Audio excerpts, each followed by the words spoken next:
அனைவருக்கும் வணக்கம். கிருஷ்ணகிரி மாவட்டம் ஒசூர் பக்கத்தில் இருக்கக்கூடிய சின்னட்டி கிராமத்தை சேர்ந்தவர் தான் சுரேஷ். இவர் பெயிண்ட் அடிக்கிற வேலை பார்த்துட்டு வந்துட்டு இருக்காரு. இவருக்கு 25 வயசுல ஒரு மனைவி இருக்காங்க. அவங்க பேர் பாரதி. இவங்களுக்கு 2 பெண் குழந்தை இருக்காங்க. கடந்த 5 மாசத்துக்கு முன்னாடி ஒரு ஆண் குழந்தை பிறந்திருக்கு. இந்த குழந்தை நமக்கு தேவையில்லை, கலைச்சிடலாம் அப்படின்னு சொல்லிட்டு பாரதி நிறைய டைம் சுரேஷ்ட சொல்லியிருக்காங்க. ஆனாலும் கண்டிப்பா இந்த குழந்தை நமக்கு வேணும், ஆண் குழந்தை நமக்கு கிடையாது. ஸோ கடவுள்கிட்டலாம் அவங்க வேண்டி 1 லட்ச ரூபாய் உண்டியல்ல சுரேஷ் சேர்த்து வச்சிருக்காரு இந்த ஆண் குழந்தைக்காக. அவங்க நினைச்ச மாதிரி ஆண் குழந்தை பிறந்திருக்கு. ரொம்பவே பாசம் அதிகம் இந்த ஆண் குழந்தை மேல. பாரதி வீட்டுக்கு எதிர் வீட்டில் இருக்கக்கூடிய சுமித்ரா அப்படின்ற 22 வயசு பொண்ணோட பாரதிக்கும் சுமித்ராவுக்கு ஓரின சேர்க்கை உறவு ஏற்படுது 2 பேருக்கும். இவங்களோட இந்த ஓரின சேர்க்கை உறவு ஹஸ்பண்ட் சுரேஷுக்கு தெரியாது. அதே சமயத்துல அந்த ஊர்ல இருக்கக்கூடிய யாருக்கும் சின்ன சந்தேகம் கூட வர கிடையாது. என்ன அப்படின்னா, இவங்க 2 பேரும் அடிக்கடி வீட்லயே 2 பேரும் ஒன்னா இருக்கிறது, அடிக்கடி போன்ல பேசுறது, இதெல்லாம் ஒரு பொண்ணும் பேசுறாங்க. அப்படிங்கும்போது வில்லேஜ்ன்றதுனால சுத்தமா சந்தேகமே வர கிடையாது. இது ஒரு கட்டத்துக்கு மேல அவங்களோட லவ் எந்த அளவுக்கு போயிருக்கு அப்படின்னாக்க, தான் காதலிக்கக்கூடிய அந்த ஓரின சேர்க்கையில் இருக்கக்கூடிய சுமித்ரா அப்படின்ற பொண்ணோட பேரை சுமின்னு சொல்லி தன்னோட நெஞ்சில பச்சை குத்திருக்காங்க. இந்த சம்பவம் சுரேஷுக்கு தெரிஞ்சதுக்கு அப்புறம் சுரேஷ் கண்டிக்கிறார் 2 பேரையுமே கூப்பிட்டு. என்ன அப்படின்னா, இந்த சம்பவம் வெளியில தெரிஞ்சதுனாக்க 2 குடும்பத்துக்கும் அவமானமா போயிடும். அதே சமயத்துல ஓரின சேர்க்கை உறவு அப்படின்றது இதுவரைக்குமே நம்ம நாட்டுல ஏத்துக்க கூடாத ஒரு சம்பவமா தான் இதுவரைக்கும் போய்கிட்டு இருக்கு. அது மட்டும் இல்லாம வில்லேஜ் அப்படிங்கும்போது இன்னமும் இந்த சம்பவம் ரொம்ப பெரிய பாதிப்பை தான் உருவாக்கும். அப்படிங்கிறதுனால இந்த சம்பவம் யாருக்கும் தெரியக்கூடாது, நீங்களும் இந்த மாதிரி பண்ணக்கூடாதுன்னு சொல்லி கண்டிக்கிறாரு. அவங்க 2 பேருமே நாங்க இந்த மாதிரி பண்ண மாட்டோம் அப்படின்னு சொல்லி மன்னிப்பும் கேட்கறாங்க. இதை சுரேஷ் நம்பிடுறாரு மன்னிப்பு கேட்கும். ஸோ இனிமே தவறு பண்ண மாட்டாங்க அப்படின்னு சொல்லி நம்பிடுறாரு. சுரேஷ் வீட்டில் இல்லாதப்பெல்லாம் இவங்க 2 பேரும் திரும்பவும் ஓரின சேர்க்கை உறவுல இருந்துகிட்டே தான் இருக்காங்க.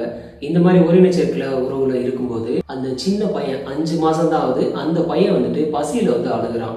அது மாதிரி அழுகும்போது இந்த சுமித்ராவுக்கு ரொம்பவே கோபமாகுது. என்ன அப்படின்னா, நம்மளோட இந்த ஓரின சேர்க்கை உறவுக்கு இந்த பையன் டிஸ்டர்பா இருக்கான், அதனால இந்த பையன் இருக்கக்கூடாது அப்படின்னு சொல்லி அவங்க முடிவு பண்ணி சுமித்ரா என்ன பண்றாங்கன்னா, பாரதிக்கு ஒரு வாய்ஸ் கால் பண்றாங்க. என்னன்னா, இந்த பையன் இருக்கக்கூடாது, அவன் கொலை பண்ணிடு, ஏன்னா நம்மளோட ஓரின சேர்க்கை உறவுக்கு அடிக்கடி இடையூறா இருந்துட்டு இருக்கான் அப்படின்னு சொல்லி ஒரு வாய்ஸ் மெசேஜ் அனுப்புறாங்க.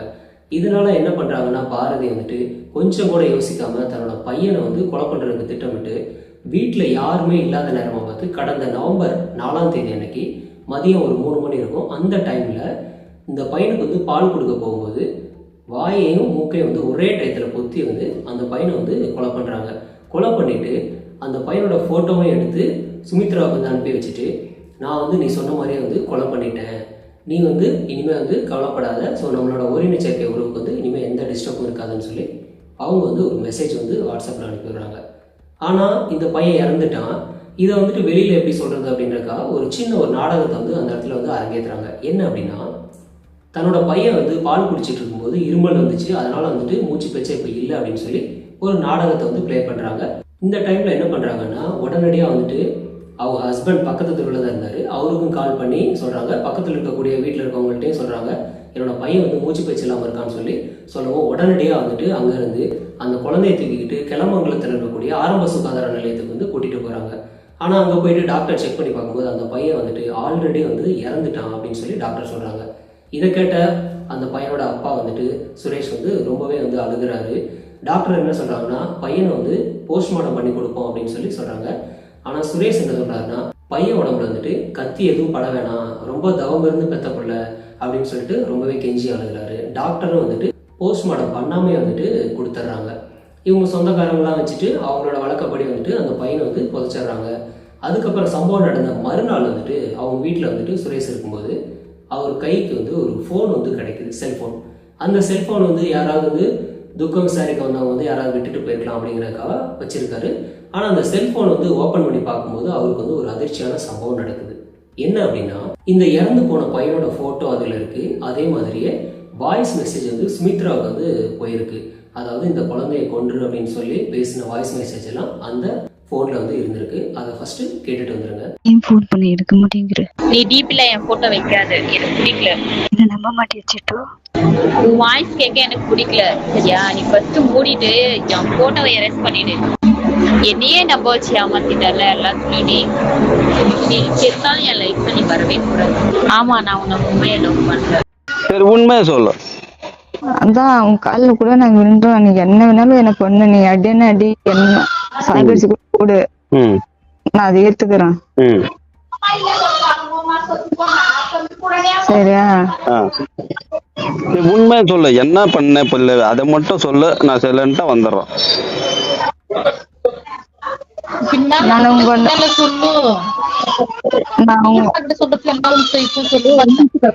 ஆ? நான் சொல்றேன். சொல்லு.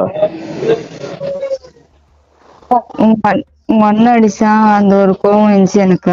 ஆ அதுக்கப்புறமா வாய்ஸ் ரெக்கார்ட் போட்டு சாகடிச்சிடு ஆ. அப்படின்னா. யார் சொன்னது? வாய்ஸ் ரெக்கார்ட்ல யார் சொன்னது சாகடி சொல்லு? சொல்லு பார்த்தா யோசிக்குமாண்ணா. யார் சொன்னது?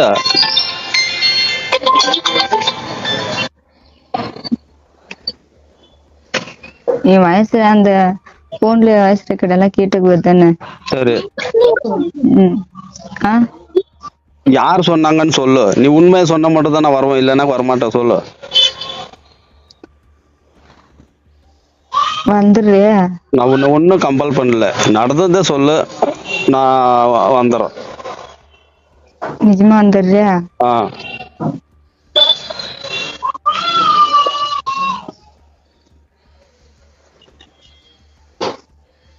சுமித்ரா சொல்லிருந்து. சுமித்ரா சொன்னாலா? என்னன்னு சொன்னா? நான் ஆ? நான் பேசுறதெல்லாம் நீங்க ரெக்கார்ட் பண்றீங்கன்னு தெரியும் நான் எனக்கு. என்ன பண்ணல, நீ உண்மையை சொன்னா நான் வந்துடுறோம். அதான் சொல்றேன்ல வாங்க அப்படின்ட்டு. ஏன் வரமாட்டேன்ற இப்போ? சரி நான் வரேன். குழந்தை நீ எப்படி கொன்ன? வாங்க சொல்றேன். நீ சொன்னாதான் வருவோம், நீ சொல்லனா வரமாட்டோம். இவ்வளவு தூரம் உங்ககிட்ட சொல்லின்னு தானே இருக்கிறேன். இவ்வளவு தூரம் வெளிப்படையும் உங்ககிட்ட நான் பேசுறேன் இன்னைக்கு. சரி குழந்தை நீ எப்படி கொண்டான்னு சொல்லு, நான் வரேன். ஏன்னா எனக்கு உண்மை தெரியல. இல்ல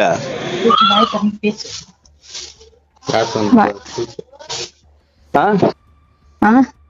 உண்மையை தெரியணும் இல்ல எனக்கு. அதான் உண்மையை தெரியணும்னா சொல்லிடுறேன். வா சொல்லு, போன்ல சொல்லு. எனக்கு அப்பதான் எனக்கு மனசு ஆறும். போன்ல சொன்னா மனசு ஆறுமா? நேர்ல வந்தா பாவம் வரும். போன்ல சொல்லிடு. சொல்லு அது பார்த்து அங்கே தீர்த்து சொல்லு. கோவம் வரதேக்குமா பார்த்தா பெத்து பிள்ளைவே எவ்வளவுக்கோ ஒருத்துக்காக 10 பெத்து பிள்ளை சாவடிச்சுக்கிற கோவம் வர மக்குமா வந்த வீட்டுக்கார முன்னாடி நீ சொல்றது இருக்குதா உனக்கு? சொல்லு. என்ன ஏதான ஒண்ணு சொல்லு. நான் இங்க நிறைய பேர் இருக்கிறாங்க, அதெல்லாம் பாக்குறக்கு அவரதில்ல.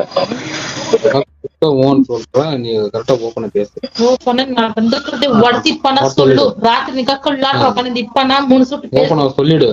அத்த இந்த மாதிரி என்ன ஒன்று பண்ணலாம். பாரு பக்கத்துல அவங்க சொல்றாங்கன்னால சொல்லுமாண்ணா. நீ என்ன பண்ண அதை மட்டும் சொல்ல. அவங்க என்ன அவங்க சொல்றாங்க இவங்க சொல்றாங்க நான் சொல்லல அவங்க கிட்ட. இப்போ இப்போ மனசாட்சிக்கு விரோதம் இல்லாம மனசாட்சி தொட்டு சொல்றேன். குழந்தைய நான் சாவடிச்சிட்டேன். எப்படி சாவடிச்ச?